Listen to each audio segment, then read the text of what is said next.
할렐루야. 아멘. 감사합니다. 오늘은 시편 40장 4절 말씀으로 오늘 설교 제목은 이런 상태일 때 믿음 생활을 성공하고 세 가지 축복을 받습니다라는 말씀으로 오늘 설교를 하겠습니다. 다시 한번 더. 오늘 설교 제목은 이런 상태일 때 믿음 생활을 성공하고 세 가지 축복을 받습니다라는 말씀으로 오늘 저와 여러분이 은혜를 받도록 하겠습니다. 오늘 본문 말씀 한번 읽어 드리도록 하겠습니다. 시편 40장 4절. 여호와를 의지하고 교만한 사람들이나 거짓의 길로 빠지는 사람들을 돌아보지 않는 사람은 복이 있습니다. 할렐루야. 예. 오늘은 말씀의 주제가 뭐냐면 선생님들 보기 한번 들어보십시오. 여러분 자신은 강하다 생각합니까? 아니면 약하다 생각합니까? 연약하다 생각합니까? 오늘 요 주제입니다. 우리는 대부분 사람들은 이 세상이 어떤 세상이랍니까? 험한 세상이다. 너 그렇게 그런 마음 가지고 어떻게 세상을 살래? 그래 하면서 대부분 세상 사람은 세상에 살기 위해서는 강해야 된다고 얘기하잖아요. 그죠? 네. 근데 오늘 성경은 강한 자가 되지 말라고 합니다. 어떤 자가 되어야 되냐면 따라합시다. 연약한 자. 네. 항상 우리의 목표는 뭡니까? 믿음에 성공해서 천국 입성에 들어가는 것이 최대의 목표입니다. 그죠? 우리의 목표는 돈을 많이 벌어서 사람들에게 인정받고 존경받고 명예받고 그것이 우리 삶의 목표가 아니라 우리의 삶의 목표는 예수님 말씀대로 살다가 구원받은 자답게 하나님 말씀대로 잘 살다가 최종 천국 입성에 성공하는 것이 최고의 우리의 목표입니다. 할렐루야. 예. 그래서 오늘 주제는 역설적이라도 연약한 사람이 믿음에 성공합니다. 어떤 사람이요? 연약한 사람.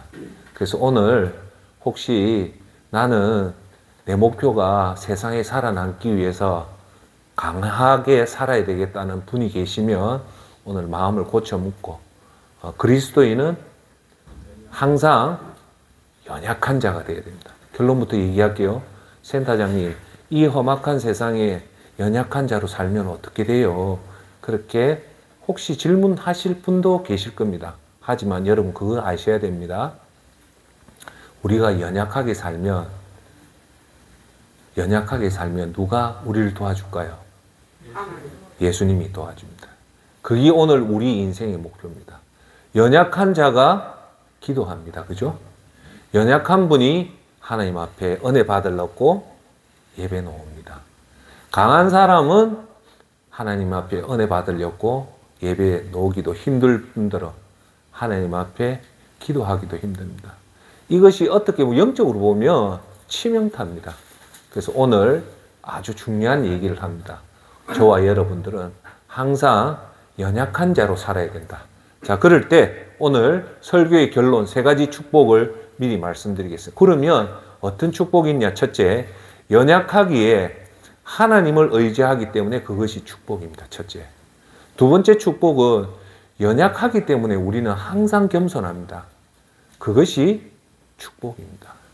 세 번째, 마지막으로 연약함이 왜 복이냐면 세 번째는 연약하기에 우리는 사람을 해치지 않기 때문에 그것이 복입니다. 오늘 요 세 가지를 가지고 오늘 저와 여러분이 심령이 나는 연약한 사람인지 강하려고 노력하는지 한다면 오늘 설교가 다 끝나면 이 예수전도센터를 나갈 때 다시금 한번 마음을 다 잡으십시오. 어떻게 해요? 그래, 나는 연약한 자가 되어서 항상 하나님을 의지하고 겸손하고 사람을 존중하는 자가 되겠다면 하나님 여러분에게 복을 줍니다. 할렐루야. 자, 그러면 첫 번째, 연약함이 왜 복이냐? 연약함은 하나님을 의지하기 때문에 그게 복입니다. 우리 믿음의 사람들의 최고 큰 축복은 뭐냐? 하나님을 의지하는 겁니다. 할렐루야. 세상 사람은 돈을 의지하고 부모를 의지하고 사람을 의지하고 그죠? 자기 명예를 의지하지만 우리 예수님을 믿는 저희들의 가장 의지할 자는 누구다? 하나님입니다. 자, 여러분 그러면 연약하다는 말이 한글 사전에 어떤 뜻으로 놓아 있냐면요. 두 가지로 놓습니다. 무르고 약하다. 딱딱하지 않고 강하지 않다. 즉 연약함이라는 것은 무르고 약하다. 그렇다는 겁니다. 강하다는 것은 내 힘을 의지하고 반면 연약한 사람은 어떻게 할까요? 무르고 약하기 때문에 무엇인가 의지를 해야 된다는 겁니다. 할렐루야. 여러분 제가 한번 질문을 던져보겠습니다. 여러분 자신이 강하다 생각합니까? 아니면 나는 보통이다. 아니면 나는 연약하다 생각합니까? 요 질문이 뭐 어떻게 보면 아주 단순한 질문이지만 이 질문이 왜 중요하냐면 우리의 삶의 시작은 이 질문에서 출발합니다. 무슨 말인가 알겠죠? 즉 내가 강하다고 생각하는 사람은 이 강한에서부터 내 삶이 출발이 되기 때문에 그 자체가 벌써 잘못 나가는 거예요. 그런데 내가 연약하다면 그 연약하다는 것에부터 우리는 첫 발을 내디디잖아요. 그러면 연약한 자가 첫 발을 디딜 때는 어떨까요? 조심하고 겸손하고 연약하기 때문에 하나님 의지하기 때문에 그 길이 곧 복된 길이고 승리의 길입니다. 반면에 우리가 강하다면 그 첫 발부터 어떻게 할까요? 내 힘을 믿고 내 권력을 믿고 내 명예를 믿고 그렇게 나가는 첫 걸음 자체가 잘못되기 때문에 결과는 잘못된 길로 간다는 겁니다. 여러분 오늘도 저와 여러분에게 던지는 질문, 나는 과연 누군가? 내 자신을 알아야 됩니다.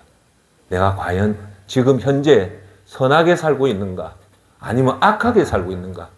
아니면 나는 돈에 의지를 하고 있는가?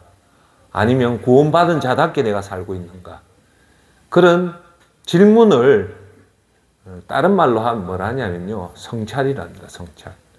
예.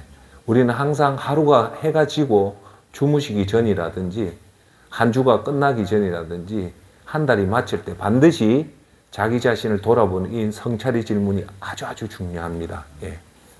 자, 오늘 결론부터 얘기할게요. 가장 복된 사람은 자신이 연약한 사람이라는 것을 아는 사람이 가장 복됩니다. 여러분, 인간은요, 원래 강한 존재일까요? 연약한 존재일까요? 성경은 사람은 원래 연약한 존재라고 분명히 말합니다.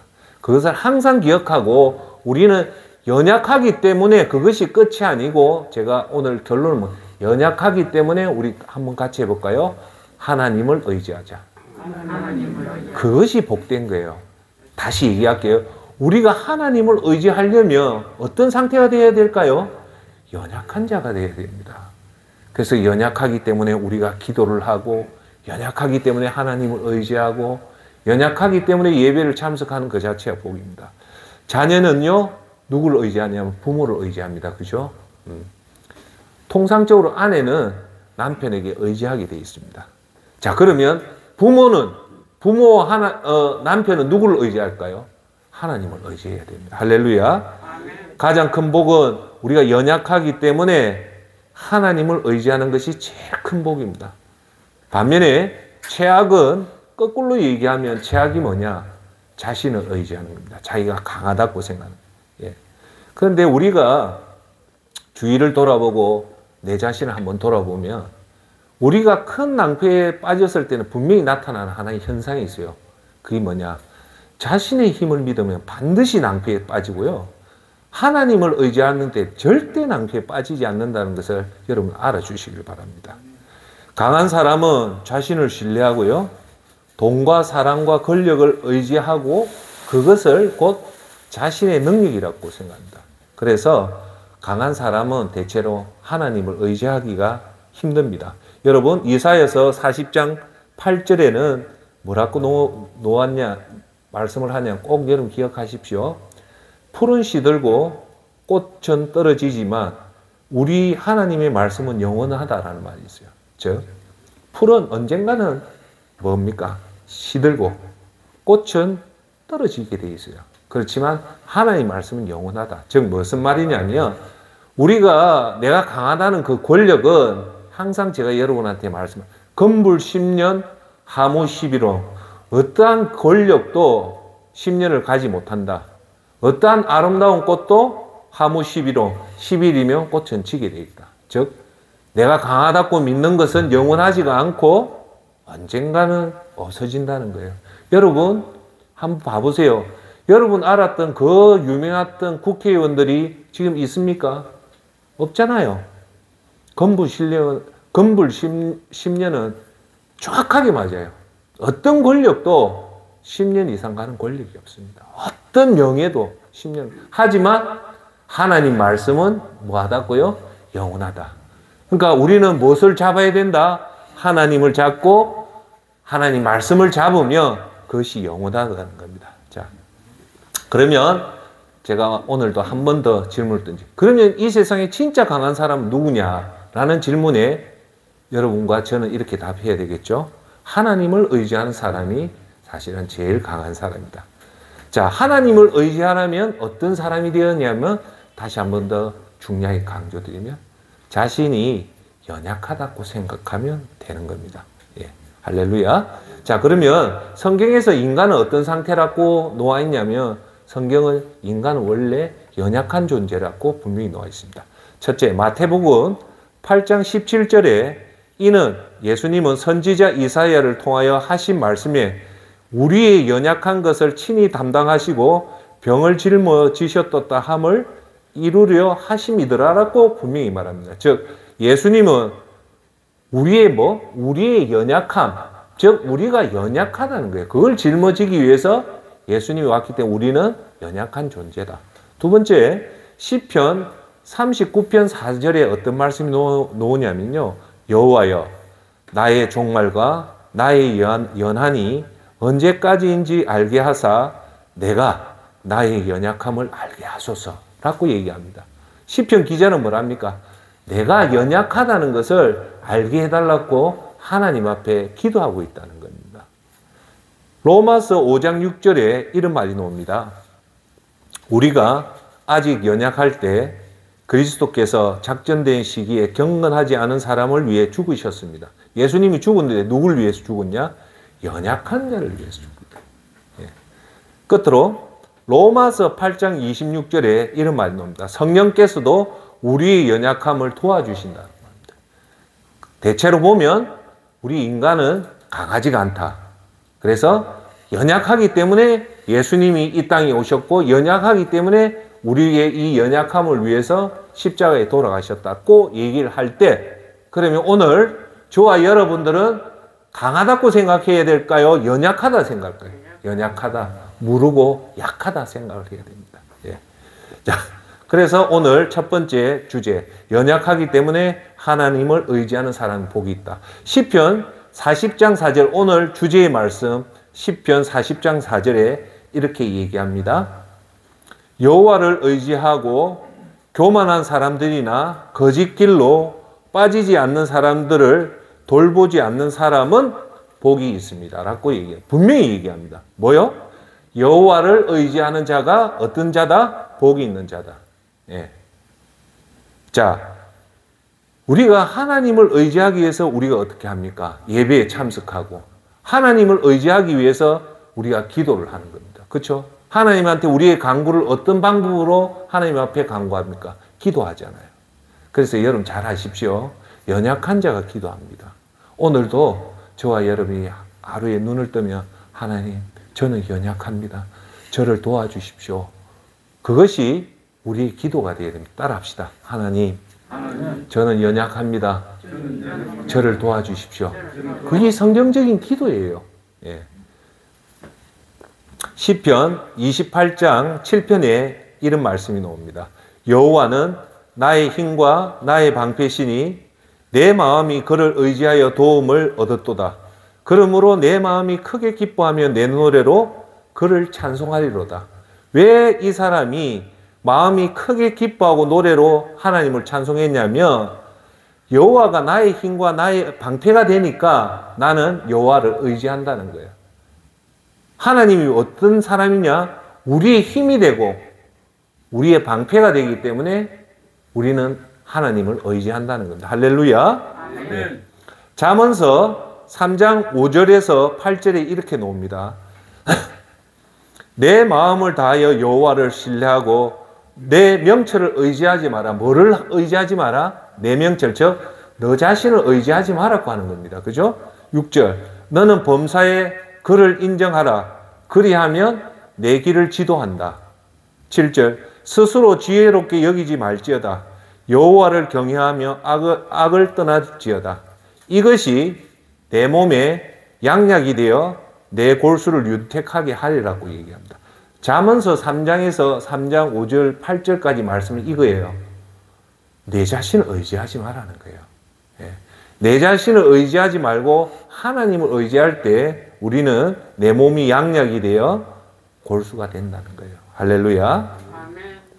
다음으로 성경에서 고린도 후서 1장 9절에 이런 말씀이 나옵니다. 우리는 우리 자신이 사형 선고를 받은 줄 알았으니 이는 우리로 자기를 의지하지 말고 오직 죽을 자를 다시 살리신 하나님만 의지하려 하심이라고 얘기합니다. 고린도 전서에도 분명히 얘기죠. 우리 자신을 의지하지 말고 하나님만 의지하라는 거예요. 예. 끝으로 시편 여러분 잘 아시는 23장 1절 4절 말씀을 읽어드리게요. 여호와는 나의 목자시니 내가 부족한 것이 없습니다. 자, 주목해 보십시오. 이 시편 23편은 아주 유명합니다. 여호와는 나의 목자시니 내가 부족함이 없다.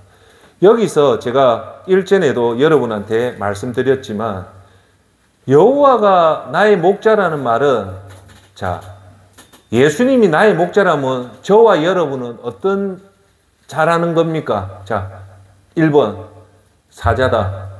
2번 늑대다. 3번 뱀이다. 4번 양이다. 양이죠. 목자는 연약한 양을 보호해 주는 게 목자지. 여기서 목자라는 말은 결론은 우리가 뭐가 돼야지 예수님이 우리의 목자가 된다는 말입니까? 연약한 양이 되어야 된다는 거예요. 여러분한테 말씀드리면 사자한테는 목자가 필요합니까? 필요 없죠. 자기 스스로가 사납잖아요. 늑대한테는 목자가 필요할까요? 보호할 없잖아요. 자기 스스로 살고. 뱀 역시도 마찬가지죠. 우리 부족한 이유가 없다는 것은 양 자체이기 때문에 부족한 게 아니고 누구 때문에 우리가 부족함이 없다라는 겁니까? 목자가 있기 때문에 우리가 부족함이 없다. 그러면 우리가 예수님이 우리의 목자가 되려면 우리가 어떤 상태가 되어야 됩니까? 양처럼 연약한 자가 되어야 된다는 겁니다. 그럴 때 예수님은 우리를 지켜준다는 겁니다. 그래서 4절에 이런 말이 나옵니다. 내가 사망의 엄침한 골짜기를 다닐지라도 해를 두려워하지 않을 것은 주께서 나와 함께 하심이라. 주의 지팡이와 막대기가 나를 안위하시나이다 라고 얘기합니다. 즉 내가 양이지만 사망의 엄침한 아주 위험한 골짜기로 들어가도 내가 이것을 두려워하지 않는 것은 목자이신 예수님이 나를 보호해 주기 때문에 어떠한 환경, 어떠한 상황, 어떠한 환경에 처하더라도 우리는 죽음을 두려워하지 않는다는 겁니다. 왜? 천지 만물을 창조하신 예수님이 우리를 보호하고 있기 때문입니다. 믿습니까? 믿어야 됩니다. 믿어야 돼요. 자, 여러분 잘 한번 보십시다. 여러분이 강하다는 사람들은 예수님을 의지할까요? 안 할까요? 안 합니다. 안 합니다. 자, 우리가 예수님이 이 땅에 오셔서 제일 먼저 한 게 뭐냐면 뭐 했습니까? 광야에 가서 40일 동안 훈련을 받고 나서 그죠? 와서 마태복음에서 보면 막바로 나오는 게 뭐냐면 예수님 산에 올라가서 설교를 해요. 그게 5장부터 나오는데 그걸 산상수훈이랍니다. 산상수훈에 제일 먼저 나오는 것이 뭐냐? 8가지 복을 언급합니다. 그런데 이 8가지 복은 사실은 원문에 해석을 해보면 이게 복이라는 말이 나오는 게 아니라 행복이라고 나옵니다. 이 히브리서 원문에는. 그런데 왜 히브리서 원문에 행복을 복으로 바꿨을까요? 뭐 의미상으로 행복하다 하고 복하고 큰 차는 없지만 우리나라 사람이 그만치 복을 엄청 좋아하는 거예요. 자, 그런데 자, 우리가 아는 복은 뭘까요? 오래 사는 복, 수명의 복, 물질의 복, 자식의 복, 관직의 복, 뭐 이런 것들을 다 복이라 하지만 하나님이 이 땅에 인간의 몸으로 입고 오셔서 하나님이 직접 우리한테 지시해 제일 먼저 설교를 한 것이 뭐냐? 인간은 이것이 복이라고 한 8가지 복은 지금부터 보시면 이거는 세상이 말하는 복하고 전혀 틀립니다. 이해가 안 돼요. 그런데 이해를 하려면 제가 정확하게 2가지만 하면 됩니다. 이 복은요, 이 땅에서 누리는 복이 아니고 천국에 갔을 때 이 땅과 천국과 연결할 수 있는 복이 바로 이 복이기 때문에 땅에서는 소용없지만 천국에서는 아주 유용한 복이다. 그거 하나 꼭 기억하시고요. 이게 진짜 복이다. 복은 뭐냐? 이 8가지 복이 진짜 복이라고 하시면 되고, 2번째, 이 복을 받기 위해서는요, 우리가 어떤 상태가 되어야 되는 것을 하나 힌트를 드릴게요. 그건 뭐냐? 이 8가지 복은요, 강하다고 생각하면 이 8가지 복을 받을 수가 없어요. 그러면 이 8가지 복을 받으려면 어떻게 해야 되냐? 오늘 설교의 주제인 뭡니까? 연약함. 연약함을 가지면 이 8가지 복을 받을 수 있습니다. 제가 한번 읽어 드릴게요. 마태복음 5장 1절, 예수께서 무리를 보시고 산에 올라가 앉으시니 제자들이 나온지라 입을 열어 가르쳐 이르시되, 첫 번째 나옵니다. 심령이 가난한 자는 복이 있나니 천국에 그들의 것이며. 자, 심령이 가난한 자가 복이 있다는데 심령이 가난하려면 어떻게 해야 된다? 따라합시다. 연약해야 된다. 맞죠? 연약한 자가 심령이 가난하잖아요. 그죠? 그럼 더 이해하기, 강한 자가 심령이 강해질까요? 아닙니다. 자, 2번째, 애통하는 자는 복이 있나니 그들이 위로를 받을 것이요. 어떤 사람이 애통할까요? 연약한 자가 사실은 애통한 거예요. 자, 3번째, 온유한 자는 복이 있나니 그들이 땅을 기업을 받을 것이다. 온유한 자는 어떤 자가 온유할까요? 강한 자가 온유해질까요? 연약한 자가 온유할까요? 연약한 자입니다. 이게 딱 맞아떨어져요. 4번째, 의에 줄이고 목마른 자는 복이 있나니 그들이 배부를 것이며. 의에 줄이고 목마른 자는 연약한 자야만이 의에 줄이고 목마르게 됩니다.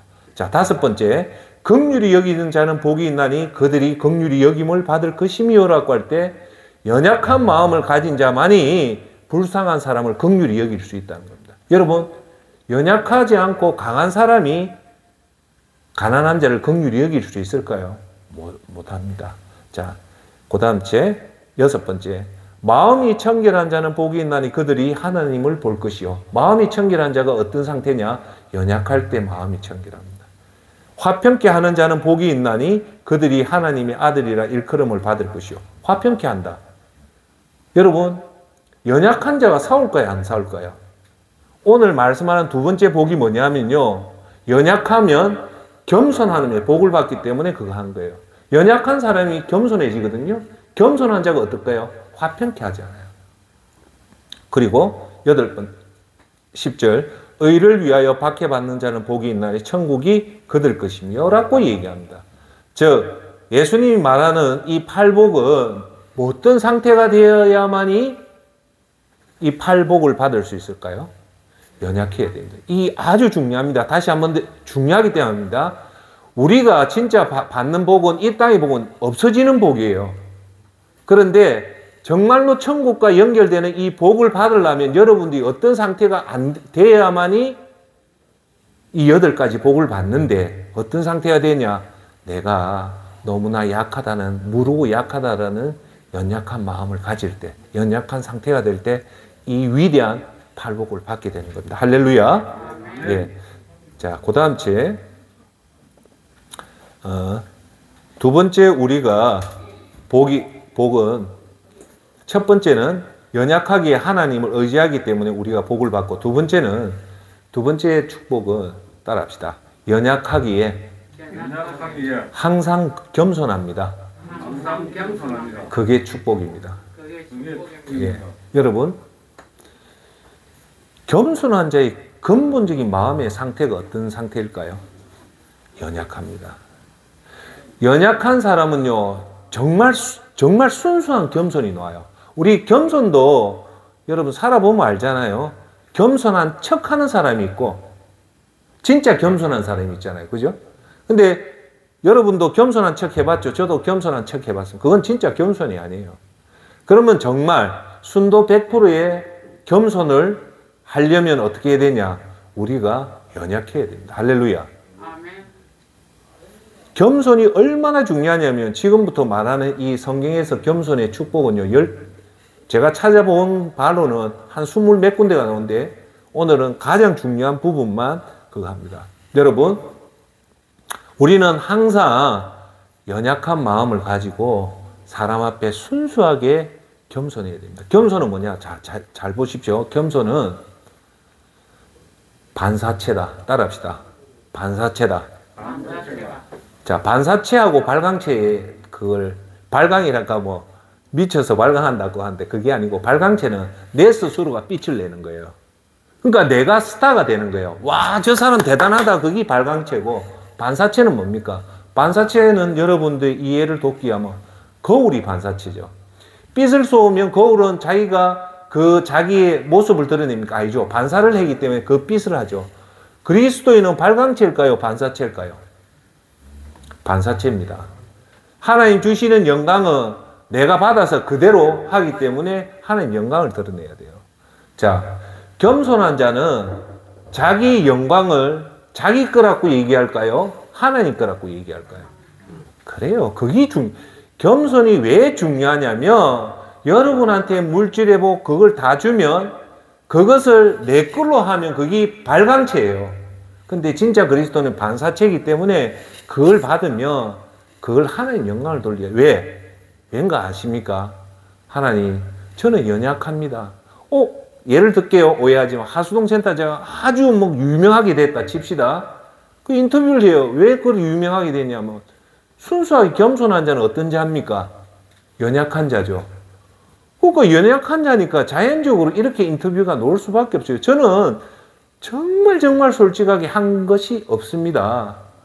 노력했잖아요. 노력은 그거 당연한 거 아닙니까? 아무리 노력해도 하나님 은혜 안 주시면 그 노력이 물거품이 되는데 내가 오늘 된 것은 정말로 하나님 주셨기 때문에 제 공은 아무것도 없습니다라고 얘기하는 것이 진짜 순수한 거잖아요. 그러면 우리가 하나님 주신 이 진짜 중요한 이 겸손하려면 어떤 상태가 되어야 된다? 연약한 상태가 되어야 된다. 할렐루야. 그래서 여러분이 겸손한 자가 되려면 우리 자신이 연약하다는 것을 항상 가슴에 두셔야 됩니다. 자, 첫 번째 마태복음 11장 29절에 나는 마음이 온유하고 겸손하니 너희는 내 명예를 메고 내게서 배우라. 그러면 너희 영혼이 쉼을 얻을 것이다. 우리 영혼이 쉼을 얻는 이유는 뭐냐? 겸손하면 된다는 거예요. 예수님이 겸손하기 때문에 너희들도 겸손해라는 겁니다. 자, 두 번째 시편 10장 17절에 여호와여 주는 겸손한 자의 소원을 들으셨사오니 그들의 마음을 준비하시며 귀를 기울여 들으시고. 하나님은 겸손한 자의 뭐를 들어준다고요? 소원을 듣고 그의 기도를 귀 기울인다는 겁니다. 겸손의 반대는 뭘까요? 교만이죠. 내 힘으로 하겠다라는 사람이 그 교만이에요. 아시겠죠? 하나님은 어떠한 사람의 소원을 들어준다? 겸손한 자, 연약한 자의 소원을 들어준다. 시편 147장 6절에 보면 여호와께서 겸손한 자들을 붙드시고 악인들은 땅에 엎드리시는 도다. 여호와께서는 마음이 따뜻한 사람을 높여주시고 악인들은 땅에 던지십니다. 라고 얘기인데 하나님은 어떤 자를 붙들어준다? 겸손한 자를 붙든다는 겁니다. 할렐루야. 네. 시편 149장 4절에 여호와께서 그 백성들을 기뻐하시니 그분은 겸손한 사람들에게 구원의 관을 씌우실 것이다 라고 하는데 이게 아주 놀라운 사실이 뭐냐? 어떤 사람을 하나님 구원을 시킨다고 얘기합니까? 겸손한 자를 구원을 한다는 겁니다. 할렐루야. 예. 잠언서 3장 34절에 이렇게 나옵니다. 진실로 하나님은 거만한 자를 비우시며 겸손한 자에게 은혜를 베푸시나니 그분은 스스로 잘난 체 하는 사람을 비웃으시고 겸손한 사람에게는 은혜를 베푸신다. 하나님은 한량한 은혜를 어떤 사람한테 차별해서 하나님 베푸신다 했죠. 겸손한 자에게는 은혜를 베푸지만 거만한 자에게는 은혜 대신 비웃는다고 얘기합니다. 잠언서 22장 4절 겸손하고 여호와를 경외하는 사람은 부와 명예와 생명을 얻게 된다. 자, 여러분 여기서 중요한 말을 합니다. 우리가 잠시 있다 떠나는 이 세상에서 큰 돈을 벌고 사람들에게 명예를 얻고자 한다면 어떻게 해야 된다고 성경은 말하냐? 겸손하라는 거예요. 겸손하고 여호와를 경외하는 자에게 그때 진짜 하나님이 뭘 준다? 부와 명예와 생명을 준다는 겁니다. 여러분, 세상에 주는 부와 명예는 아까 말했다시피 꽃은 시들고 풀은 마르나 하나님의 말씀만 영원하기 때문에 금불 10년, 하무 11호 언젠가는 없어지지만 영원히 이 땅에서 영원히 남는 부와 명예는 어떤 자에게 준다? 따라합시다. 겸손한 자. 여호와를 경외하는 자. 여호와를 경외한다는 건 제가 여러분한테 거듭거듭 얘기했잖아요. 경외라는 것은 두 가지의 뜻이 있습니다. 하나는 두려워하고 또 하나는 공경하는 겁니다. 하나님을 공경하려면 뭐가 바탕이 되어야 된다? 두려워해야 된다는 겁니다. 그럴 때 하나님은 진짜 부와 명예와 권력을 줍니다. 야고보서 4장 6절에 이런 말씀이 나옵니다. 하나님께서는 더 큰 은혜를 주십니다. 그러므로 말씀하십니다. 하나님께서는 교만한 사람을 물리치시고 겸손한 사람에게 은혜를 주십니다. 할렐루야. 오늘 쭉 읽었던 말은 뭐냐? 겸손한 자에게는 반드시 하나님이 은혜를 주고 부와 명예를 준다는 겁니다. 자, 여기서 두 번째, 우리가 진짜 겸손해지고 싶죠? 여러분, 겸손해져야 되겠죠? 그러려면 어떤 상태가 돼야지 우리가 겸손해질까요? 우리 자신이 연약하다고 생각할 때 우리는 자연히 겸손해지고, 그렇게 겸손해지는 사람의 특징이 뭘까요? 모든 것이 하나님께 영광을 돌리고, 저는 연약하기 때문에 정말로 아무것도 아닙니다 라는 실질적인 고백이 나올 때 하나님 주시는 겁니다. 할렐루야. 자, 한 번 더 질문할게요. 여러분들이 돈을 잘 벌었다, 여러분들이 자식을 잘 키웠다, 여러분들이 사업에 성공했다, 여러분이 장수를 했다, 어떻게 해서 그렇게 훌륭하게 됐습니까? 라고 물어본다면 여러분은 어떻게 대답해야 되냐면, 항상 마음의 밑바닥에는 내가 연약하고 이 연약함에 영광을 씌워준 것은 하나님이기 때문에 모든 것이 하나님이라고 솔직하게 눈에서 진실된 눈빛이 놓을 때 그것이 진짜 겸손한 겁니다. 그럴 때 하나님은 우리를 높여준다는 겁니다. 할렐루야. 네. 자, 세 번째, 하나님 연약할 때 축복이 뭐냐? 연약하기에 우리는 사람을 해치지 않습니다. 그게 축복입니다. 할렐루야. 여러분, 연약한 사람이 사람을 공격할 수 있을까요? 없을까요? 절대 못하죠. 연약한 사람이 또 교만할 수 있을까요? 없을까요? 못하죠. 없죠. 네. 자, 여러분, 오늘 하나만 얘기할게요. 20세기에 세계를 바꾼 세 명의 인물을 꼽으라면 딱 3명을 꼽습니다. 한 사람이 누구냐면 유물론을 만들었던 칼 막스입니다. 칼 막스는 왜 이 문제였냐면, 세상의 문제를, 우리 기독교는 이 세상의 문제를 무슨 문제로 보냐면요, 죄의 문제로 봅니다. 그게 맞거든요. 이 세상의 모든 이 공포와 재난과 지진의 그 근본으로 들어가면 무슨 문제입니까? 죄의 문제입니다. 그건 여러분들이 아셔야 돼요. 우리 기독교의 이 세상의 모든 문제의 근원은 뭐다? 죄의 문제다. 그래서 예수님이, 하나님이신 예수님이 이 죄를 해결하고자 인간의 육신을 입고 오셨잖아요. 그런데 칼 막스는 이 세상의 문제를 뭘로 봤냐면 물질의 문제로 봤어요. 이 세상이 이렇게 힘든 것은 물질이 배분이 잘못됐다는 거예요. 즉, 가진 자는 너무 많이 가졌고 가난한 자는 너무 못 가졌기 때문에 여기서 인간의 문제가 발생했다라는 이론을 만드는 사람이 칼 막스입니다. 이걸 유명한 말로 하면 유물사관이라는 겁니다. 그 유물사관에서 뭐가 나오냐면 공산주의가 나오는 거예요. 근데 사실은 물질 분배 때문에 인간의 문제가 발생한 게 아니에요. 근본은 죄예요. 두 번째는 이 세상을 바꿨던 세 명의 인물 중에 두 번째 인물은 누구냐면 에그문트 프로이트입니다. 프로이트는 전 세계 최고의 심리학자인데 이분은 인간의 문제를 뭘로 봤냐면 근본적인 인간의 성의 문제로 보고 그걸 파고들었어요. 그래서 20세기의 모든 심리학은 이 프로이트에 의해서 장악이 됩니다. 세 번째가 누구냐면 오늘 제가 얘기하는 여러분 잘 아시는 그 약육강식 찰스 다윈입니다. 진화론을 만들었던 찰스 다윈입니다.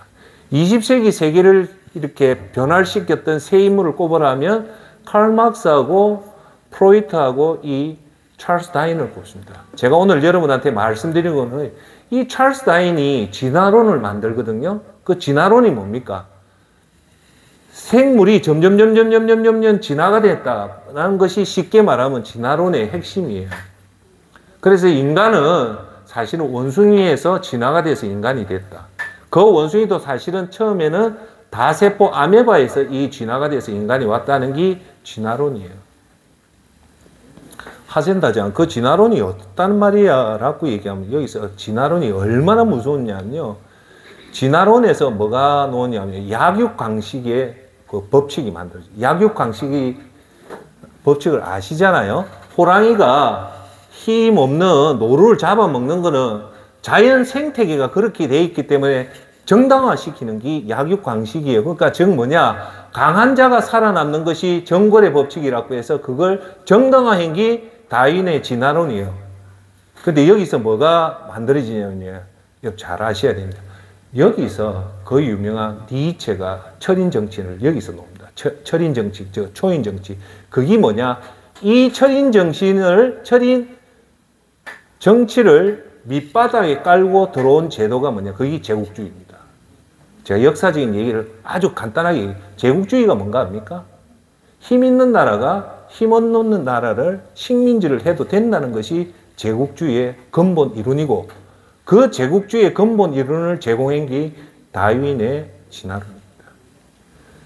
그러니까 제국주의가 어떤 거냐, 포르투갈, 스페인, 일본이 약수한 식민지를 약탈하고 거기서 양민을 죽여도 하등에 문제가 안 된다는 이론적인 바탕이 제국주의입니다. 그 제국주의에서 어마어마한 사람들이 죽게 돼요.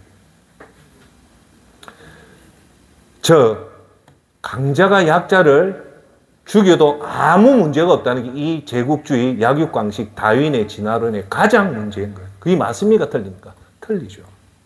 그러니까 권력을 가지고 욕심이 있는 사람이 자기의 그것을 쟁취하기 위해서 이론적으로 펼친 게 쉽게 아주 고급적인 말로 하면 니체가 만든 철인정치예요. 철인정치가 뭐냐? 더 쉽게 얘기할게요. 민족에는 열등한 민족이 있고 아주 우수한 민족이 있다. 역사는 이 우수한 민족이 열등한 민족을 이끌어 나간다는 것이 철인정치의 니체의 철인정치의 기반인데, 그걸 누가 이용하냐면요, 여러분 아시는 히틀러가 이걸 이용을 합니다.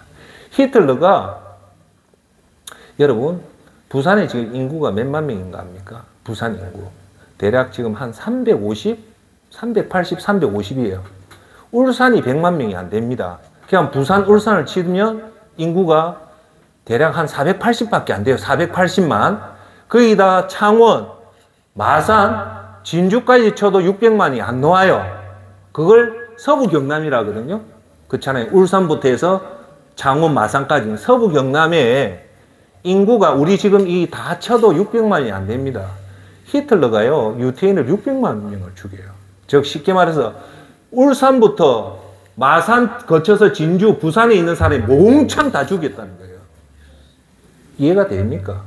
이번에 트리키에서 지진이 나서 죽은 사람이 지금 엄청나다는데 그게 지금 10,000명도 안 된다고 하는데도 지금 전세가 지금 난리가 난 거예요. 6,000배입니다. 6,000배. 히틀러가 그 유태인을 죽였던 사상적인 이론의 근거가 뭐냐? 철인정치다. 독일, 게르만 민족이 우수한 민족이기 때문에 세계 민족의 제일 하등한 민족이 유태인인데 이 유태인들은 죽여도 된다는 것이 히틀러의 그 철인정치의 기본입니다. 잘못된 천재가 놓으면 세상은 재앙이 오는 거예요. 자, 이럴 때, 자, 그러면 여기서 하나의 딜레마가 빠집니다. 이렇게 강한 사람을 우리는 어떻게 연약한 자가 이렇게 강한 자와 대결해서 이길 수 있을 것인가라는 딜레마에 빠지잖아요. 우리가 연약한데 어떻게 이렇게 강한 자를 이기냐 하지만 여러분 잘 기억하십시오. 여러분, 여기서 제가 꼭 적어왔는데 말씀드린 것은 사람이요. 오늘 메시지 중에 중요한 거는 사람은 절대 강하면 안 됩니다. 다시 한 번 더 얘기할게요. 남자나 여자나 아나 어른이나 강하면 안 돼요. 어떻게 해야 된다? 부들부들 부드러워야 됩니다. 어른도 부드러워야 되고 사람도 부드러워야 되고. 그런데요, 제가 항상 애들 보면 애가요, 부들부들한 애들 보면 부모가 엄마 아빠가 순하면 애도 반드시 순합니다. 자, 그러면 왜 강한 것이 절대 안 좋냐면, 첫째, 강하면요 교만이 생깁니다. 두 번째, 강한 사람은요 우울감이 생겨요. 세 번째, 강하면요 차별이 생겨요. 네 번째, 강하면은 폭력이 생기고, 다섯 번째, 강하면 폭행이 생기고, 여섯 번째, 강하면요 편견이 생기고, 마지막 일곱 번째, 강하면 남을 괴롭히게 됩니다. 그래서 절대 강한 게 좋지 않아요. 그러면 아까 말했다시피 센터장, 이 강한 것과 연약한 것에 대한 이 괴리를 어떻게 푸냐면요, 로마서 12장 19절 21절에 이 연약함이 악을 이기는 방법, 악을 어떻게 대처하라는 게 나와요. 제가 읽어드릴게요. 내 사랑하는 자들아, 너희가 친히 원수를 갚지 말고. 첫째 나옵니다. 내 사랑하는 자들아, 너희가 친히 원수를 갚지 말아라는 겁니다. 꼭 기억하십시오. 여러분한테, 연약한 여러분한테 원수가 생기지 않을 수가 없잖아요. 그럴 때 여러분 자신 감정을 믿지 말고 하나님의 말씀을 믿으십시오. 저는 감정을 해라면 이에 대해서 엄청나게 제가 참 원수가 있었는데 정말 살인이 날 정도로, 그런데 저는 그게 한 20년 전인데 하나님의 말씀을 붙잡았어요. 여기 뭐라냐? 너희가 친히 원수를 갚지 말았어요. 그래서 저는 안 했어요. 안 했는데 지금 와서 생각하니까 하나님 말씀을 지키니까 하나님이 나를 지켜주신 거예요. 만약에 제가 그때 원수를 제가 갚았다면 지금 내가 여기 있을까? 또 의문이에요. 자, 친히 원수를 갚지 말고 하나님의 진노하심에 맡기라 기록되었으되 원수 갚는 것이 내게 있으니 내가 갚으리라고 주께서 말씀하시느니라. 할렐루야. 아멘. 이걸 꼭 명심하십시오. 우리가 슬프고 뭐 한 일이 있고 정말 원수 때문에 내가 잠을 못 잘 때는 성경은 분명히 얘기합니다. 로마서 12장 19절 분명히 얘기합니다. 어째? 원수를 갚지 말고 원수 갚는 것이 내게 하나님이 있으니 하나님이 갚아주신다고 하는 겁니다. 할렐루야. 대신 내 원수가 줄이거든 먹이고 목마르거든 마시게 하라. 그리함으로 내가 숯불을 그 머리 위에 쌓아놓으리라. 두 번째 무슨 얘기예요? 첫 번째는 원수를 갚지 마라. 대신 그대 있지 말고, 그러면 하나님이 대신 갚아주니까 보고만 있으라. 두 번째, 대신 원수가 줄이면 배고프다면 먹는 거 주고 목마르면 마시게 해라는 거예요. 선대해라는 거예요. 미흡지만. 그럴 때 성경은 분명히 숯불을 내가 그 원수 머리 위에 숯불을 두겠다는 겁니다. 할렐루야. 자, 그리고 세 번째 이 말씀이 나와요. 꼭 여러분 따라합시다. 악에 지지 말고. 여기서 세 번째는 뭐냐? 악에 지라고 합니까? 지지 마라 합니까? 절대 지지 마라 합니다. 그런데 그 뒤에 악에 지지 않는 비결이 나와요. 뭐라고 나오냐면 따라합시다. 선으로 악을 이겨라. 할렐루야. 악에 절대 지지 마라. 포기하지 마라. 대신 그 악과 이길 때 어떻게 이기라? 선으로 악을 이기라는 겁니다. 할렐루야. 아멘. 이해는 이대로 하지 말고 선한 마음, 선한 행동, 선한 말, 선한 행동으로 악을 이기라는 겁니다. 할렐루야. 다시 정리할게요. 자, 하나님은 우리가 연약한 자가 원수가 생겼을 때는 원수를 갚지 말고 하나님이 대신 갚게 하고, 대신 악인들을 원수를 선대해 주라. 그리고 세 번째, 절대 그렇다고 악에 지지 마라. 네 번째, 악을 이기는 방법은 따라합시다. 선으로 악을 이기라. 예. 자, 그 다음 주에 우리가 중요한 거는 마태복음 22장 39절에 이렇게 나옵니다. 둘째도 그와 같으니 내 이웃을 내 자신과 같이 사랑하라 하셨으니, 그리고 둘째 계명도 이와 같다. 내 이웃을 내 몸같이 사랑해라. 자, 여기는 뭐라고 분명히 얘기하잖아요. 원수라도 원수를 갚지 말고 어떻게 해라? 사랑하라. 그렇게 하려면 그게 될까요? 안 될까요? 안 되죠. 그렇지만 우리가 연약한다고 생각하면 이것이 가능한 겁니다. 할렐루야. 아멘. 자, 예, 아멘. 자, 그 다음 주에 세 가지 오늘 말씀을 다 했습니다. 결론은 첫 번째 뭡니까? 연약하면 우리가 믿음에 승리한다. 그죠? 왜? 하나님 앞에 기도하고 연약하기 때문에 우리가 하나님 앞에 기도하고 하나님 앞에 예배드리는 그 자체가 우리 인간이 누릴 수 있는 최고의 복입니다. 자, 그럴 때 첫 번째 어떤 복을 받습니까? 우리가 연약하기 때문에 하나님을 의지하고, 두 번째 그것이 복이고, 두 번째 우리가 연약하기 때문에 우리가 겸손해지기 때문에 그것이 복이고, 세 번째 우리가 연약하기 때문에 어떤 경우든 악인들을 해치지 않기 때문에 그것이 복이 된다는 겁니다. 자, 그러면 이 세 가지 복은 이 땅에서 사라지는 복이 아니라 어떤 복이냐? 천국 입성을 보장하는 복입니다. 할렐루야. 아멘. 아시겠죠?